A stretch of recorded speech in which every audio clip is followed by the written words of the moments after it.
John, we're all set to go and recording. It's already 4:03, believe it or not. Okay, we're almost ready with, I'm doing handouts. How quaint.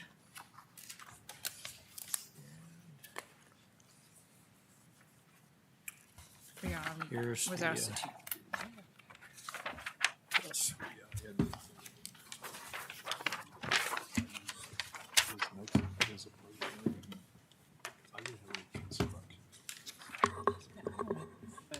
They asked me to teach at UT, so I'm just deciding what I'm to do.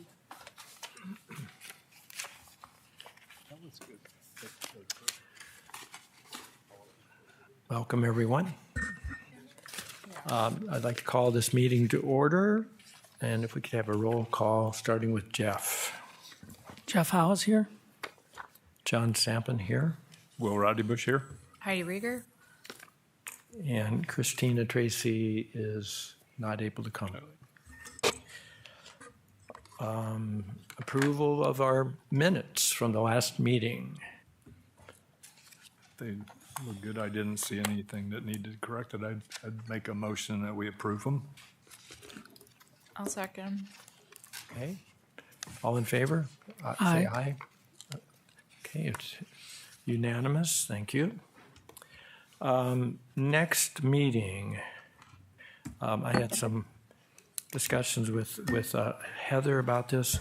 The 19th or the 20th, is that correct, Heather? That we were looking at? Yes, so it sounds like 19th would be best for all. What's it? And you're what day okay of the with week that? is that? Tuesday. That's Tuesday. We're moving the meeting 1 week back from what it normally would be, which would be the fourth Tuesday, 4 p.m. because we don't want to meet on December 26th. Boxing Day. So next meeting will be the 19th of December at 4 o'clock. At 4 p.m. Yep. Local destinations, or designations, excuse me. We'll go through this quickly. The Wood County Courthouse, former jail.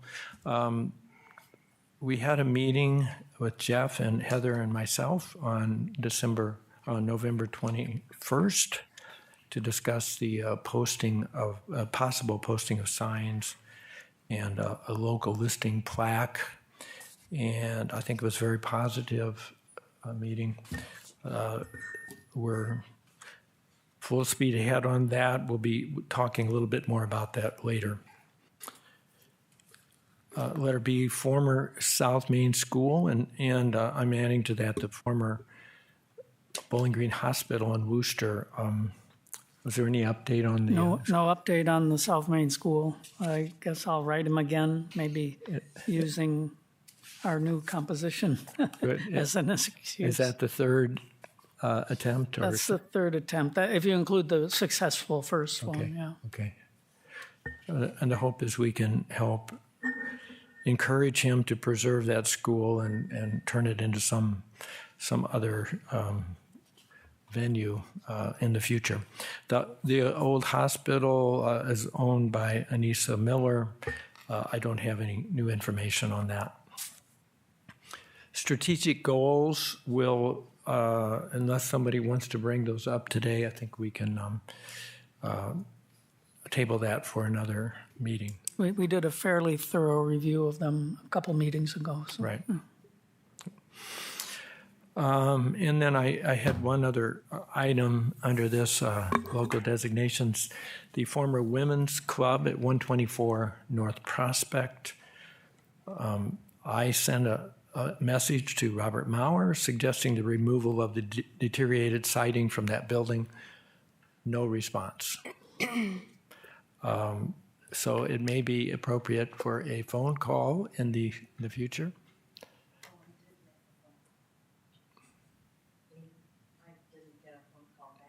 Okay, you've tried. Rose Drain just was, for the record, was just saying that she had tried to make a phone call to him and nothing came back. We did receive a letter from Mr. Maurer. he had learned about the fact that we're hoping to post a series of 15 or 16 signs, and he asked that they not be placed on his property. Without being notified. Without being notified. Without being Yeah. notified, right. I don't think we would be doing anyway without notifying. No, that was never owners. our intention anyway, but I don't think a response is necessary from our commission to his letter. Okay, interpretive sign project. We are moving forward. I wanted to just give a quick rundown of the activities that the meetings that we've had in the recent past. On November 21st, as already mentioned, we had a meeting at the courthouse. On November 15th, Jeff Howes and I met with some of the city officials as part of the SID organization. We presented a PowerPoint to the downtown people, kind of showing what we were hoping to eventually post around the city. They seem very positive. Yeah, those who responded were positive. And I think we have a go-ahead from them. So that was good. On November 9th, Heather met with Dick Edwards, former mayor, and as far as I know, you had a very good meeting with him. Anything to report on that, Heather? So I met with him and his wife Nadine, and we talked a bit about the Wooster Green as potential locations, and they were thrilled. So that really was it. So Great. It's all good news. Excellent. On November 2nd, we had on November 5th, we had a signage subcommittee meeting at the College of Musical Arts, which I think was, again, a very positive gathering, and we got a lot of good ideas. We presented the full-scale sign that had been prepared by the B Sign Company. And then about 3 days earlier, Heather and Jeff and I met with the representative from the sign company, John Shercliffe. He produced that full-size mock-up, and also our group, along with City Public Works Mick Murray and some of his helpers, we walked the city, determining approximately where the signs would be placed. Heather was in charge of telling us when there's a water line or an electric line underneath the sidewalk. So we'll try to avoid those. So a lot of activities in the last month as we move forward. I should say also that at that meeting before we went out and looked at the sites, that the mayor and other city officials were there, and they were also quite positive about our Absolutely, efforts. right. So we're really pleased that the city officials we've talked to so far are all on our side. So I'd like to kind of just get a report from anybody in our subcommittee who maybe can tell us how they're doing on their signs, or if there's problems, or if they need help. Could we have those representatives here? Each of you maybe come forward and tell us a little bit.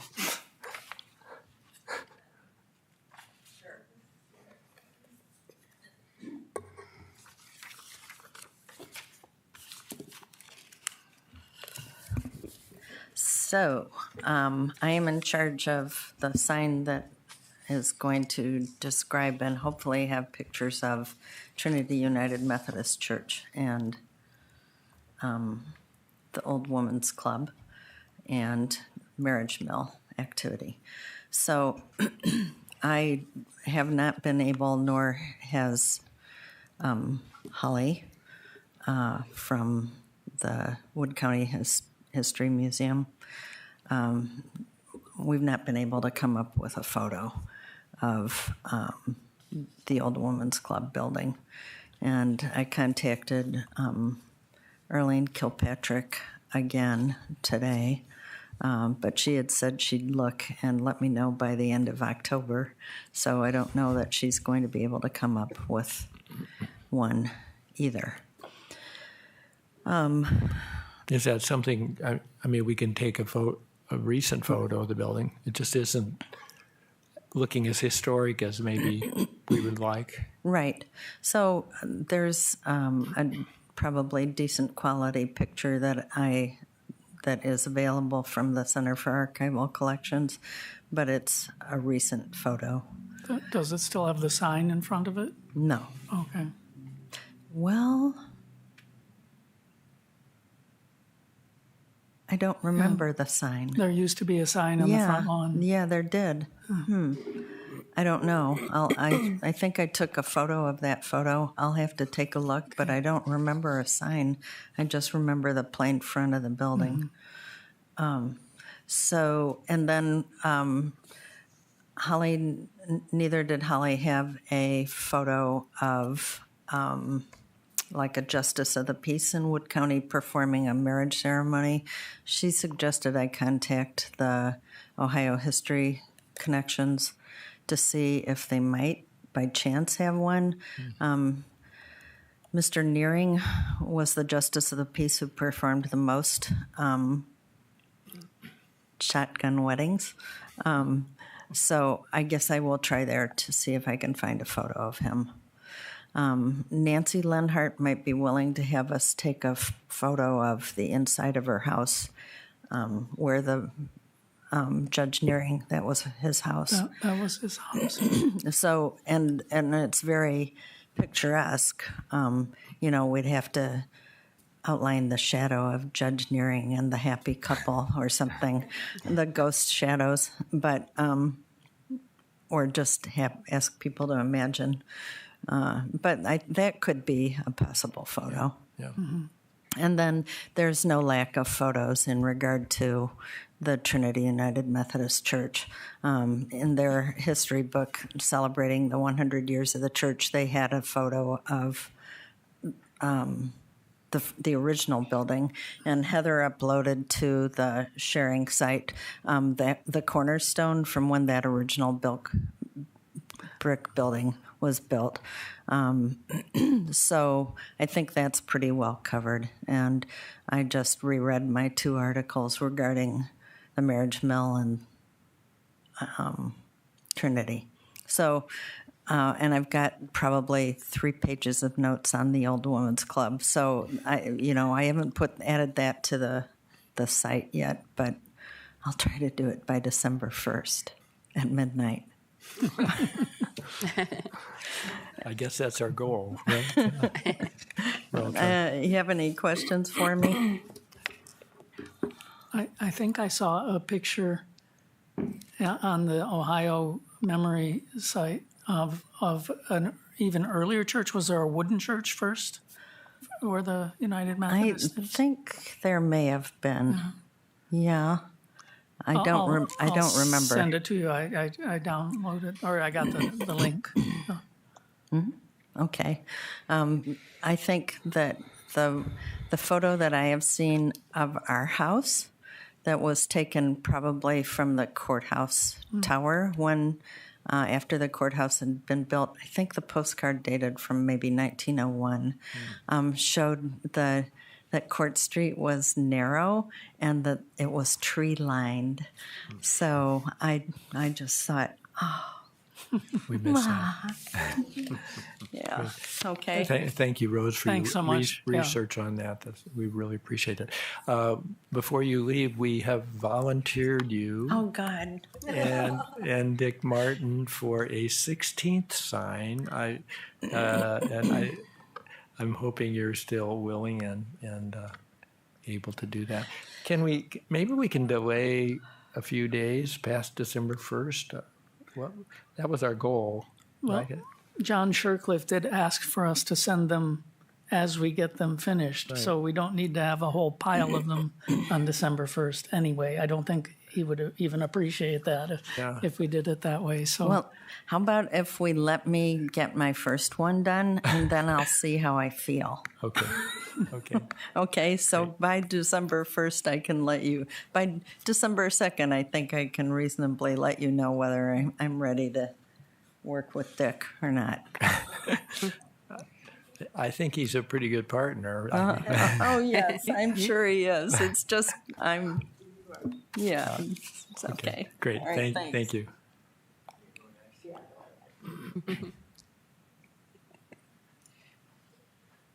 Well, I have been working on several signs, and actually got 4 of them proposed. One is not on the original list, which I'd like to put in as an added one, maybe the 16th one, or maybe if another one doesn't pan out, we can fill it in. The ones I have are the Hankey Tabor Opera House, which was built on South Main Street, burned down in 1926. I have several pictures and stories on that. I was going to do just the Milliken Hotel and the Lease House, but then I got to thinking that's really the 4 corners, and we talked about the transportation and the fact that US 6 and US 25 crossed right there at one point in a very busy intersection. So I adjusted that one to be just called the 4 corners. It's got the Lease House, the Milliken. It also has a picture of the drugstore, and then after it was hit by the livestock truck, and then a picture of it today, so people can kind of see the transition of that building and of the 4 corners. Then I have this is the additional one. I just think it was neat, and I found some pictures on it and a story. It's called The Many Faces of the Frony Building. And the Frony building, Albert Frony, of course, built a huge department store in what is now Waddington Jewelers in Juniper. And that building's had many transformations over the years. And we have pictures of 3 of them.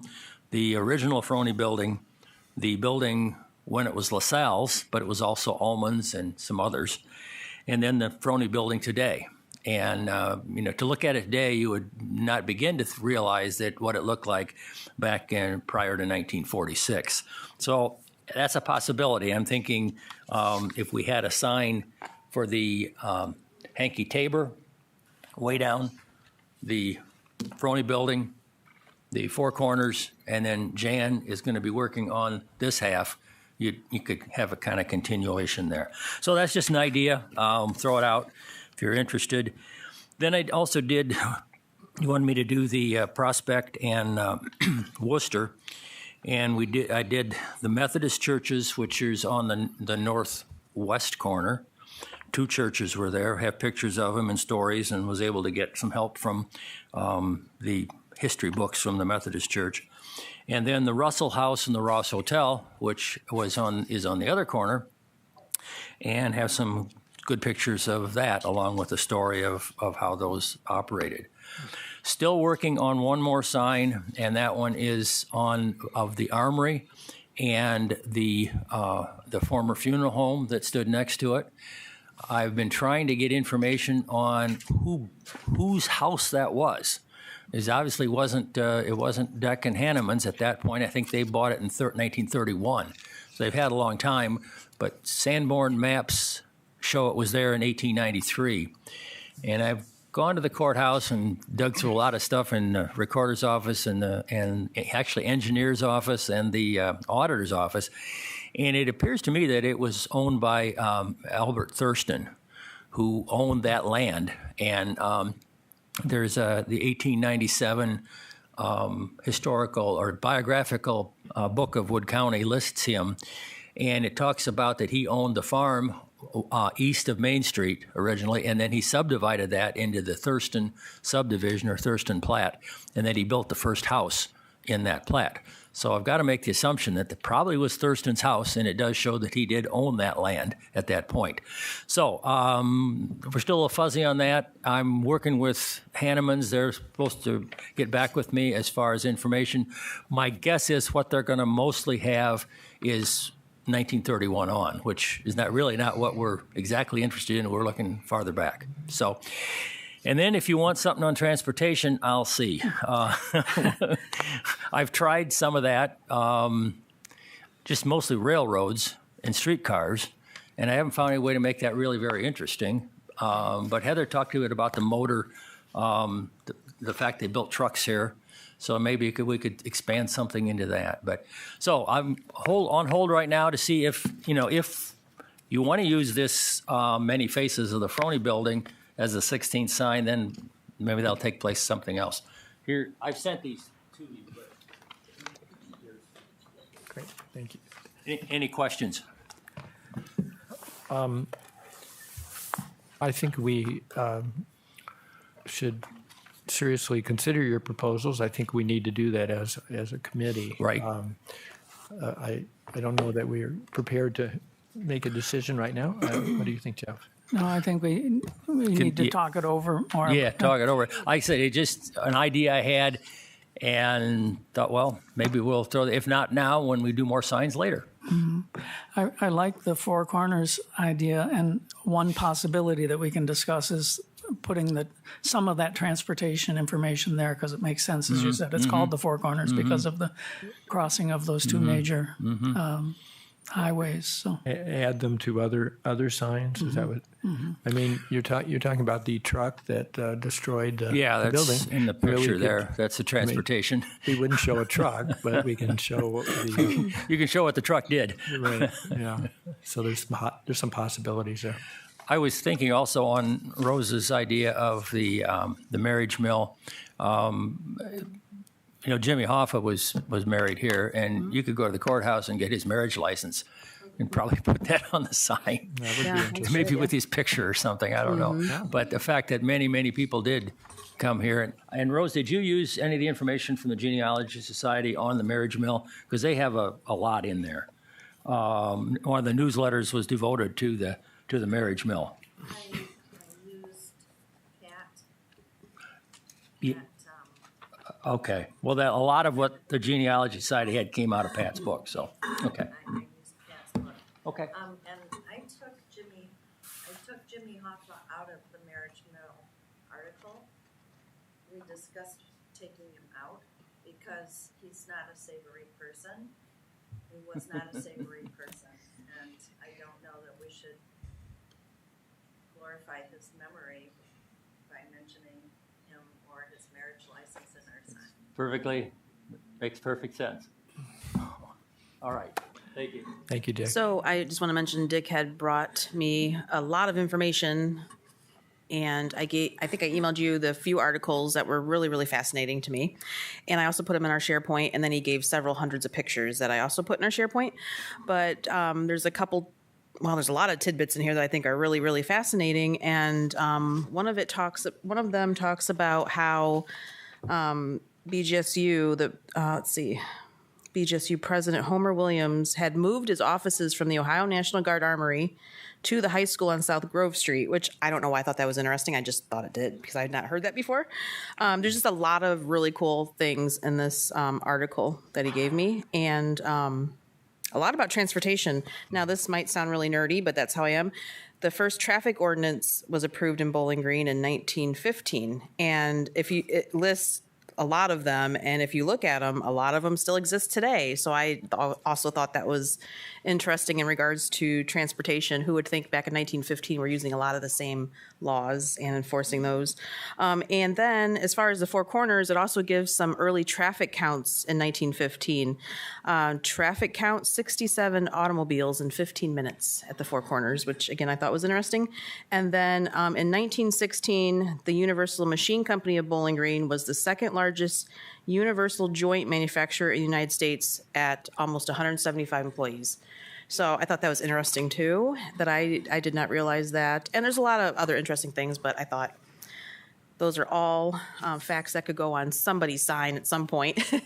And also I was thinking about the great sign that Dick had wrote about Frony. That could actually be an individual sign for that actual building, because I know we talked about doing that in the future. If a unique history on a plaque that could go right there. So just another thought. I wanted to ask Dick what the source of that was, because it looked like it must have been pretty thick, because it was like page 67, or was the whole book on Bowling Green? The article about the manufacturers and... This was, Harold Brown did this for the Wood County Genealogy newsletter. Okay. Things that he researched out of the newspaper. So Okay. those are all, Harold Brown, who used to be with the Sentinel. Right, right, okay. He's co-editor along with me for the Wood County Genealogy newsletter. And he did this one as well as one on Route 25, the Dixie Highway. And it was interesting, that one's interesting to me because the original, or there was discussion when they put Route 25 in the Dixie Highway, it went to Lima, of course, from the south. And then the decision was, do we take it to Findlay and then Bowling Green to Toledo?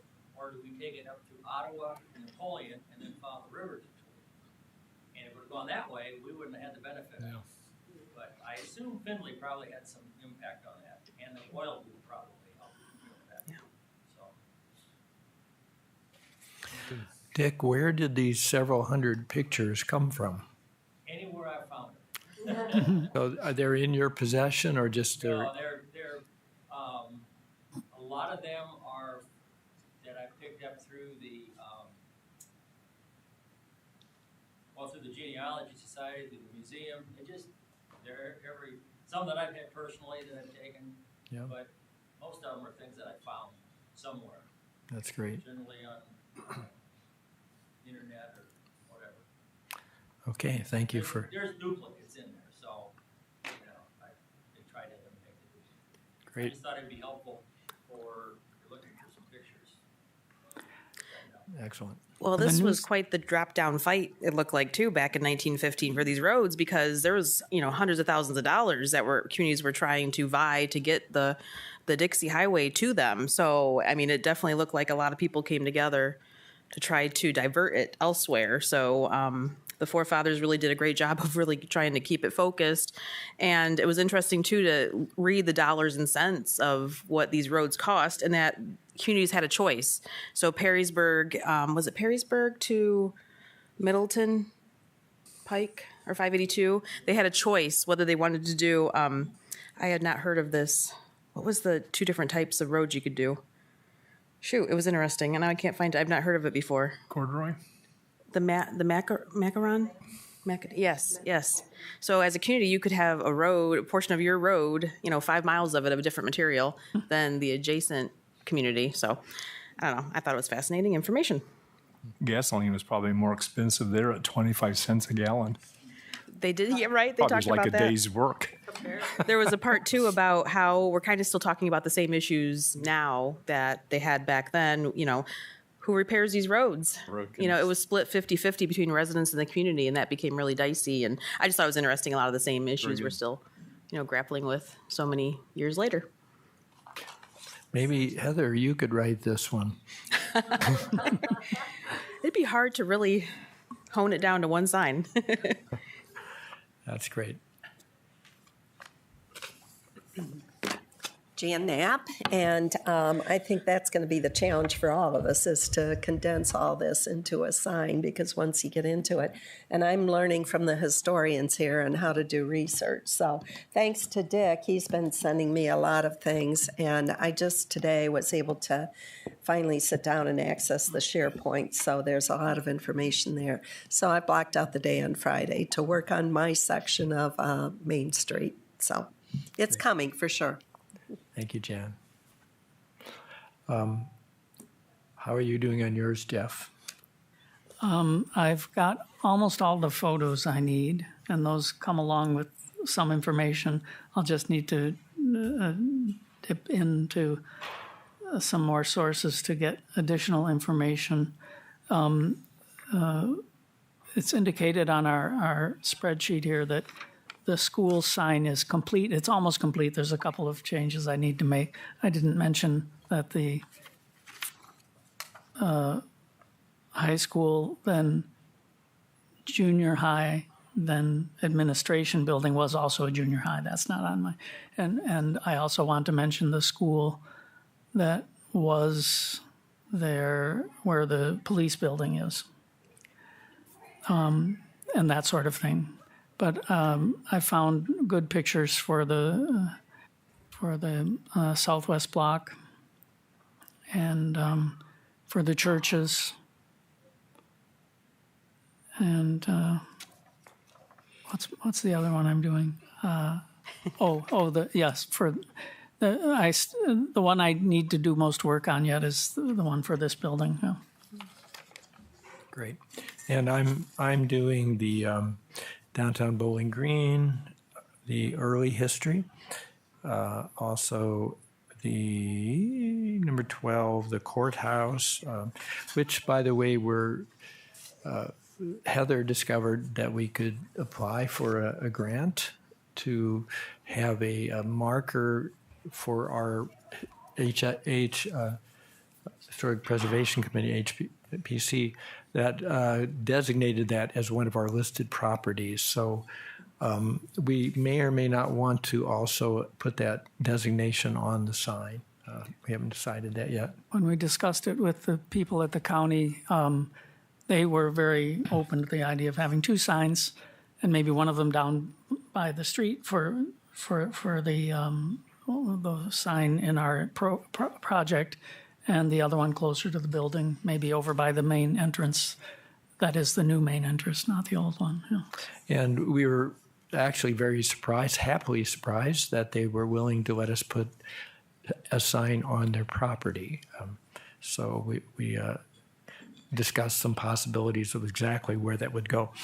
And then I have a third, let's see, I'm doing downtown and Boomtown and courthouse. So those are coming along.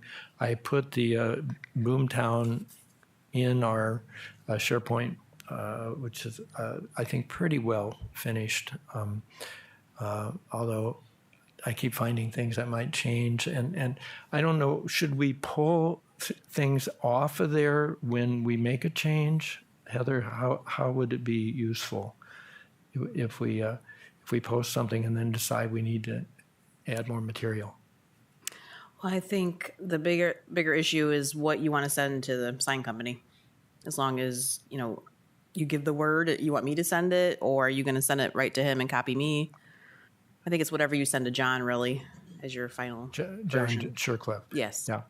I think once we get materials in there that we think are ready to go, we need to, as a committee, subcommittee, look at those, all of us, and just see if there's any misspellings or maybe wording changes or suggestions before they go. So, I don't think that'll take a lot of time, but we appreciate everybody participating.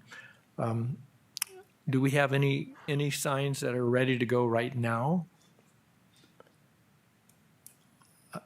Dick, did you have one? Well, the Ross House Methodist Church is probably ready, except I today took a copy out to the church and gave it to the secretary, and I said, have some of your old timers read this over and see if what we said is correct. Uh-huh. I took it out of their history book, but I just think they ought to have the opportunity to look at it. And so once that happens, that one is ready. Okay.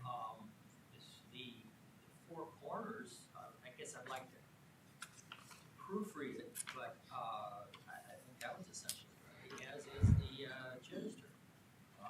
That's really right. Okay. If there's something that is someone has an interest in today, I want to make sure that they would have read it. Like, for example, if we use the Frony building, I'd want to make sure Floyd Kraft had read it too, because he owns the building, and I don't want to say something that is not. But so things like that, where someone has a vested interest or a historical interest in the building, I think it behooves us to make sure they're on board with it, and maybe have information that we don't have. I think we also want to make sure that we will be able to get permission if we're using photographs or text from other sources. So it's always good if we can get that up front. I suppose we can get it later, but one thing I can do is ask Marnie if she can give us a blanket from the public permission library. for those things that the public library has, because most of my photos actually come from that. They're posted with the state site, but then it's indicated that they are, that the Wood County Library has the say over their disposition. Okay. Any other discussion? We will Jeff and I will get a plan here of how we can maybe have a short meeting at some point soon. I'm leaving on Tuesday next week for the Canary Islands. So I'm going to be out of commission for a little while. So either we get things done before then, or it'll have to be after I get back. Unless you can carry on. If there are things to discuss, I will be around, and you can feel free to be in touch. I'm going to try, since I didn't mention this before, I'm going to try to have basically everything done by the end of this week. So we'll see. Okay, thank you. Let's move to the Maple Street District and our discussion and review of the FAQs. They've been looked at very carefully by myself and by Will, and more recently by Heather, and she has given us some suggestions, which I think we need to discuss at least briefly today. So if you could pull those up. I'm looking for my copy. Right up. Bless you. Jeff, have you had a chance to look those over? I had looked them. No, I haven't looked at Heather's comments, I'm afraid.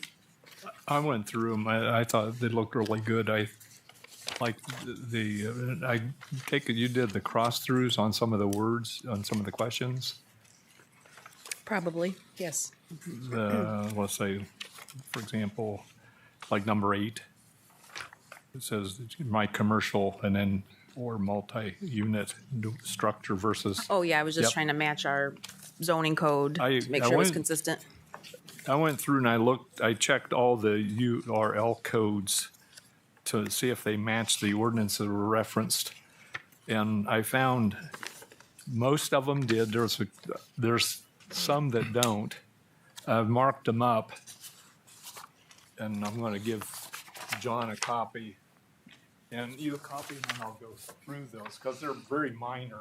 Okay. One didn't work, so and I'm not sure it's needed. Heidi, I'm sorry we didn't get you a copy of these. I've got extras. I got the email. Okay, Here's all right, here's good. one here. Yeah, I got, there's one right here. You got okay. Yeah, I got an email about it too, Because on page 4, and I read it. there's question 13. I'm not sure that one's needed.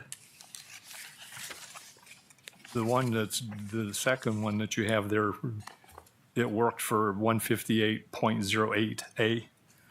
And the other one, I don't think it's needed. You could look at it and see, but then the next one down, when you pull it up, number 14, it goes to 158.07. And in other words, if you look at the last 5 numbers, the 53,674, that one goes to 158.07. So what it needs to do is, and I put a number 1 there, so you'll see it occurring in number 15, and then at the bottom is kind of the correction. In other words, if you're to cut and paste the one out of 13, the one that ends with 53,720, that one goes to 158.08. So if you're to cut and paste the one out of 13 and put it in 14 and 15, then those would be correct. And that's all I had. That's what I saw on that page. And then on page 6, down at the bottom, question 22, when you actually get into 158.07, I thought there was some place I remember reading something more about demolition. So I went through the ordinance and I found it 158.13, and it's items B and C. And I think it would be good to include those two, because what it does there, it talks about if something's unsafe, the city may need to get something demolished or renovated or fixed. And then I'd add the blue line there with the URL code for 158.13. That's it. So they're kind of really minor. But I thought it looked good. The only thing I had on the one spot on Heather's questions was, say, on number 819, where you have, say, in parentheses, true. I recall talking about wanting people to keep big historic trees in somewhere. Is whether to include something on that or... We're talking about number 19 now? Yeah, the one where she has it in parentheses. That and right at the bottom of 19. In other words, it really, the way you've got it written, it wouldn't be in the questions, but it's like a 19 there is, do we need to put something about maintaining trees? And I think you did say something about trees that are on a city's property would need any kind of approval before they're removed. And then right at the bottom of 19 says, could an example be used when this section applies and when it's enforced? So what are you recommending for that, Will? I don't know. I don't know whether it's needed. Maybe you could talk more about what you're thinking. My only thought is being as specific as possible, because I know landscaping has been a large gray area for a long time for us, and I've been uncomfortable with it from the start, even before we wrote our ordinance. I think I made it clear that I really hate being in the landscaping business. So if someone's calling my office and they have a question about removing shrubs from the front of their house or the front of their porch, or they want to remove a historic tree, potentially historic, or plant something, I just want our office to have guidance on how to answer their questions.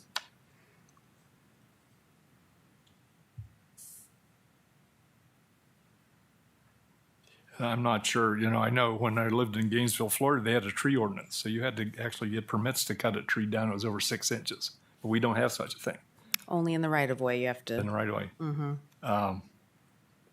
And I'm not sure we have the right, say, to keep people from taking a tree down that's beside the house or in front of the house, even on their property, if it's huge, because they get very expensive when they're older, like if you have problems with them, disease or anything. And Yeah, I just know we talked about it a lot during our ordinance drafts.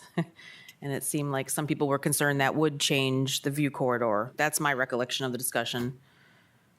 Yeah, it's true.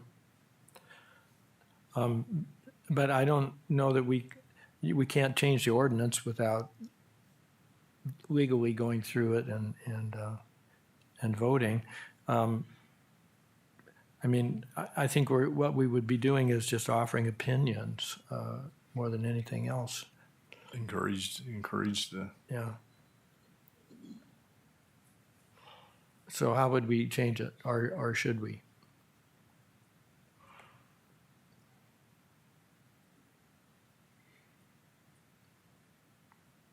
Maybe at this time we don't, and maybe that's something that could be revised into it if we have questions on it. Or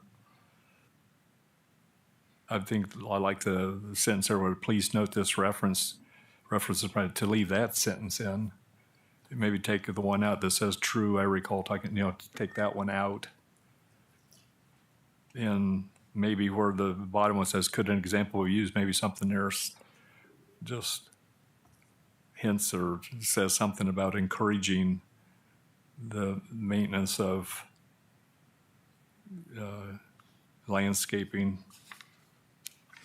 One thing that I mentioned in my message to you, Heather, when I was looking this over, is how you said, how would we manage this? And I offered a suggestion. Do you like my suggestion about appointing one of us to be recipient of these questions or of the possible COAs? How do you feel about that? Yeah, that's a good question. I haven't thought about it. And maybe the answer is, the encouragement of those meetings, the application meetings, I think we call them in the ordinance. Right. What we're concerned about is overwhelming Heather's office with phone calls and with emails when it's really not part of your job. It's more part of our job. And my suggestion was that we point one of us from the commission to be that person that handles the funneling of whether it needs to be discussed by the full commission or if it could be handled just as an opinion or a reading of the ordinance. Would those be coming to the meetings then? Is that when we would review? We would eventually review as part of our commission meetings. Yes. So maybe I would be willing to do it, and maybe that becomes responsibility of the vice president. I'm just thinking out loud. Yeah. You know, to receive them and then bring them forward or discuss them with the president. Yeah. You know, then get them on the agenda or whatever. I think that's something we need to discuss more, but it's an idea that might help your office and also just be a conduit for how those requests might be handled. Okay, so I would just have a concern, like logistically, how you would be giving out your personal email, or whereas just got a city email. No, it would come. I would think it would be coming to the city office first, Okay. and then it could be forwarded. And then I would need to if I did it, I would need to read my email more often than I do. Right. Exactly. and again, I think we should not have discussed this by phone. I think it should come in a written question or statement from anybody that has a concern. So we wouldn't be swamping your office with these kind of phone calls, and we would have something that could be passed around to our commission in order to deal with it. Maybe that could be put on to the HPC's website, like an actual document or something to be filled in and submitted. Yeah. Okay. Well, let's table that part for the moment. The question is, where do we go from here in revising these FAQs so that we can finish that up? So I agree with what adding the red comments and leaving the links blue, and the only thing would be where Heather had questions. Like number 13 had 1-2 fences only in front. What about the back and? Well, my opinion is that we don't worry about the front. Worry about the back, as long as it doesn't alter the view line from the street. I think that's what we've been saying all along. In which case, fences would only be in the front. Am I wrong about that? No, I think that's right. So maybe a period after fences, and then just deleting the only in the front yard. In the front. Yeah. So that takes care of. Put a period after fences and just unread it. And I think up in number 12, it had the numbers for the one. You had 1 and 2 in parentheses. That's coming from the ordinance, Heather? I don't remember. Because if they're correct, I would just change them to black, and unread them. I only did red so they stood out so you knew what I changed or added or had a question on. Yeah. There was no intent behind that being red. No, that's what I mean. I think that it looks fine. Oh, okay. To just change it to black text, and to me the same thing. If you go through all the Heathers, like from the front, like just starting at the front, going through Heathers, like number 4. I like where you've got added contact the planning department. I think I would include that in the text in black, and, you know, if you go to number 5, the last part of it, you have provide a level of review. I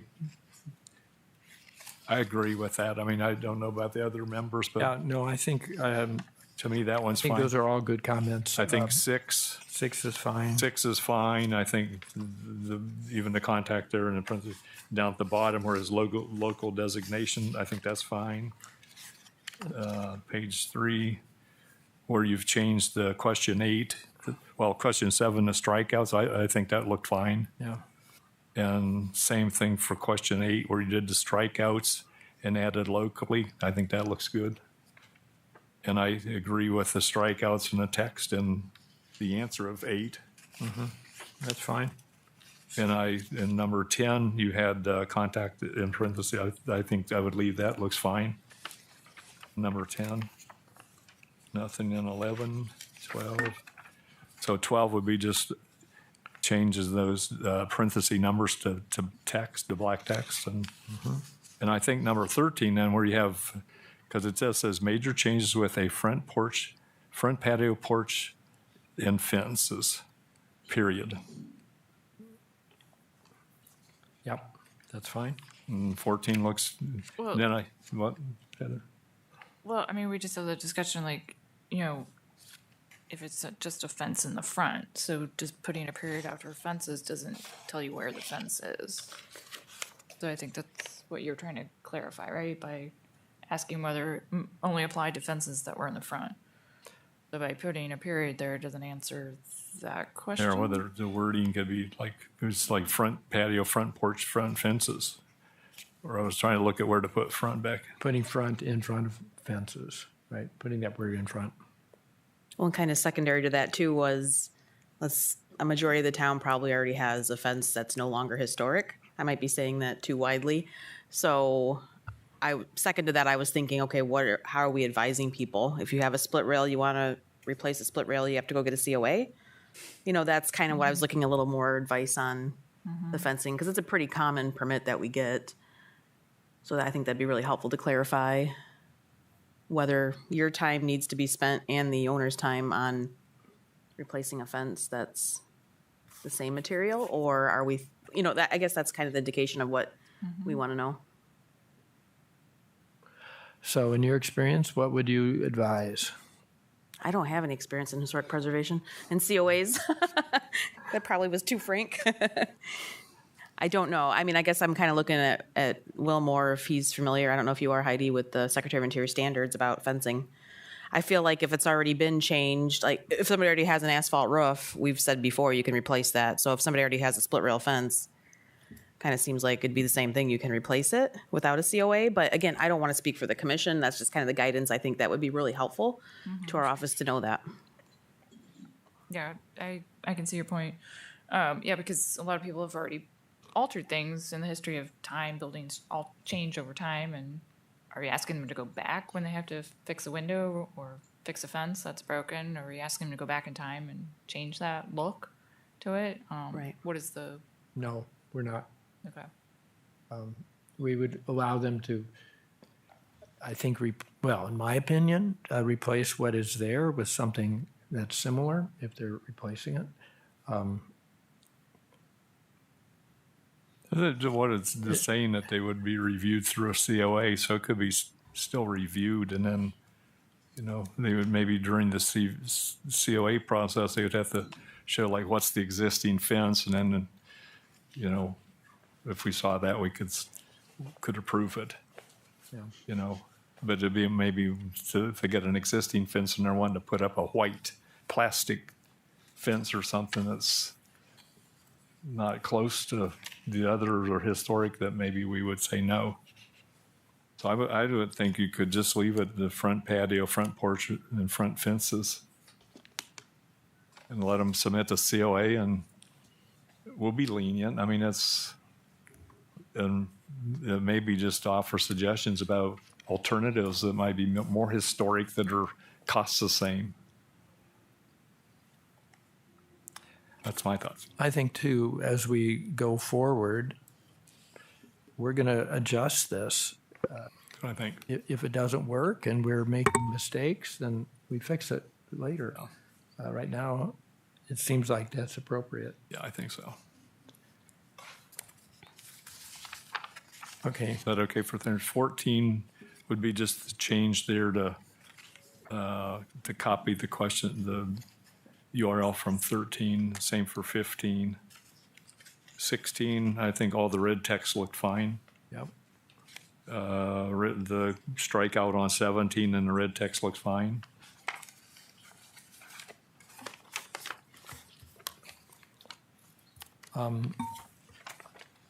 In 17, I was crossing off, Heather, that part about the standards that are in parentheses. While there are 4 types listed below, rehabilitation will be likely referenced for most projects. I'm not sure we need that parenthetical because we talk about it under rehabilitation later.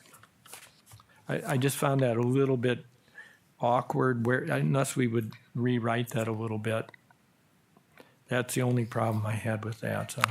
Yeah, I was kind of leaning on Will towards that because you know the standards better than I do. I just thought it was important to really inform the public where the design regulations even come from, what they're based on. Parenthetical, the standards.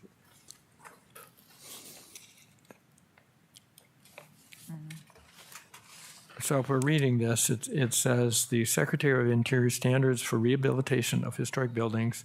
Then in parentheses, the standards, while there are 4 types listed below, rehabilitation will likely be referenced for projects. Into parentheses, to review COAs for exterior projects. Okay, unless Heidi has to leave, so thank you, Heidi. Sorry about that. But that's okay. Heather, maybe we could leave that in and just put that at the end of the sentence. Well, that or maybe something like in it. Right down the first where it says the next paragraph, well, not the next one, but down where it says the interior standard for treatment of preservation as a treatment of standards. And maybe there it just says this is the most likely, or not preservation, but the rehab, the second one down, Yeah.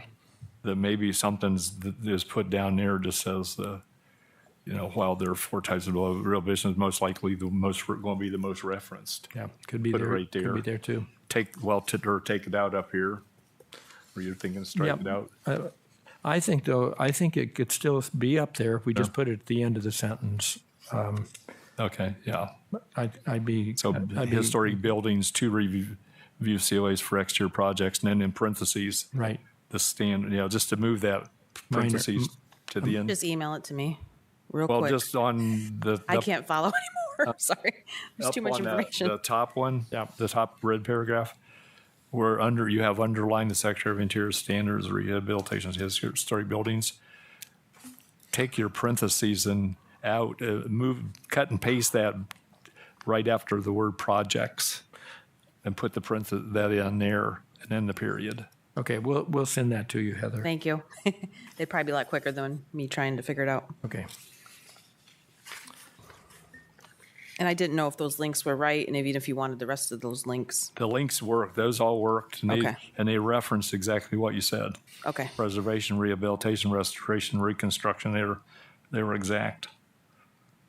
Number 18, you had the question mark. You said true. So this applies to front yards. Downtown village did not. Yeah, it's in our ordinance that it does not normally apply, and that's exactly the wording. So So you could just take the word true out. yeah, So you got that hit there in Yes. question 18. And could there be example with the standards thinking about landscaping?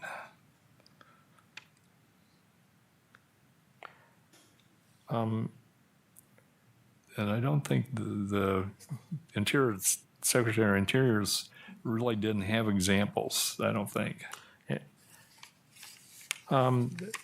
what they have is the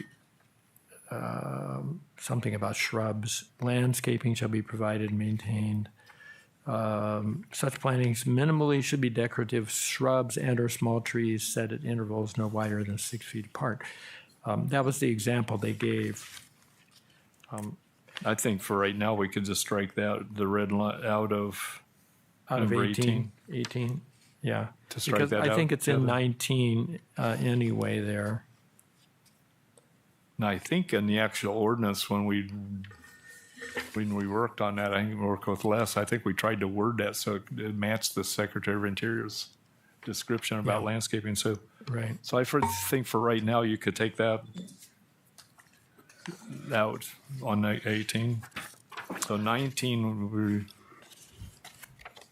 Now Heather brings up a really good point here about historic trees.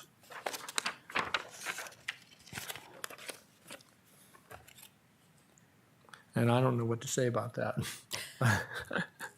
How can we, again, unless we put it in our ordinance, how can we say that? as the city doesn't have one, like, you know, because there's some big old historic trees here. I think the tree commission maybe is the organization that should be protecting those. And maybe it's not us. What do you think? You know, I was thinking maybe that's something that they could, at some point, not now, but provide us something that needs to be put in this. Okay. Maybe we should get input from them about something else to be added to 19, question 19. And so this could go out instead of holding it up, maybe Without it. that for could now. just, that parentheses about the true question mark, that parentheses, that sentence could be taken out. Yeah, I think we should take it out for now. And then say the last sentence there said, could an example be used when this section applies and when it's enforced?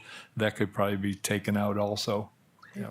And then I think at some point, it would be good to get something added maybe from the tree commission if they would like to have something added, it would add some, Yeah. you know, strength to what they do, sort of, you know, to preserving trees.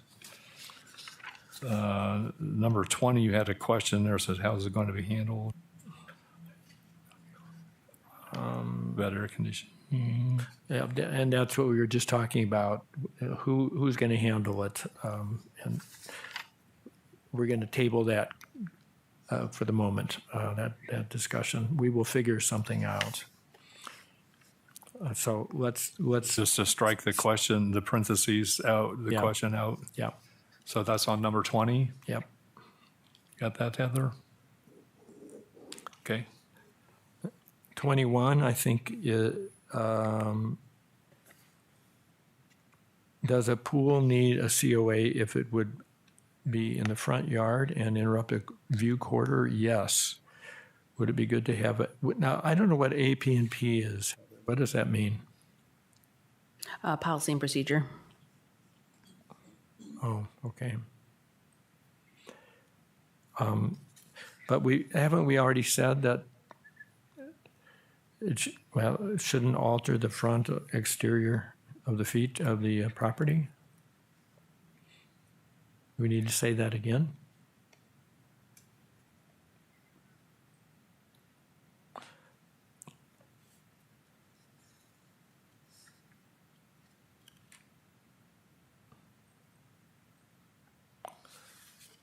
I don't I think don't we know do. that it would, like there'd be any historic buildings that would be able to put a swimming pool out front. Well, you can. Eyes If it's wide. 10 feet from the property line. Yeah. I mean, I formed that question about the swimming pool, but I was thinking backyard, not front yard, because it would obscure the view. But it would probably need a COA, and would it need, from the planning commission also? Would it need approval? A planning department, yep. Yeah, planning department? Yep. Okay. Okay. Will, why don't we get together by phone just for a few minutes and just finish this up, okay? I think we're about done. I mean, that's 2 questions. I there. think we pretty much got it, Yeah, that's the only, I think we went through all the rest. yeah, It's just that about the swimming pool. yeah. Okay, thank you. Then we can talk about those 21 and 22. I think those are the rest of the thing.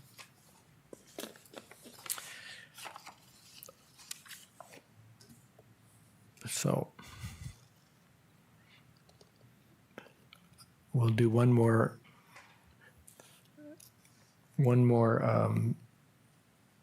set of these FAQs, and then could we send it around to us individually for approval? Is that okay? Then Heather's going And then to make the if revision. if we approve it, I think we're ready to go, right, Heather? Yep. I will show it to the city attorney once we're done. I didn't want to show him all these different versions. sure. And then I gave you a copy of the Yeah, letter and which is pretty Sir. much the same as it was. pretty much, I think I made some minor tweaks. Okay, but I think it looks really good. So you'll be handling the changes then? I can do that, yes, and then have you Strike out in the fix the red couple and- that I wasn't real sure about. Yeah. Yeah. Yeah. That's Just a quick comment that I want to thank Heather for her editing while she had COVID in the middle of being sick. So we appreciate that. It's going around, Yeah. fortunately. Okay. Moving forward. Friends, we've already talked. Oh, I'm going to talk about the historic buildings of the month for a moment. Jeff? Oh, and I apologize. I accidentally put we need 2023 schedule. I meant 2024. So my apologies. Understood that, yeah. For the buildings of the month. Is that what you mean? Yes. Yeah. Okay. We have nothing after January. Okay. So just a quick review. November, Jeff Howes did the current Black Swamp Players Building at 115 East Oak.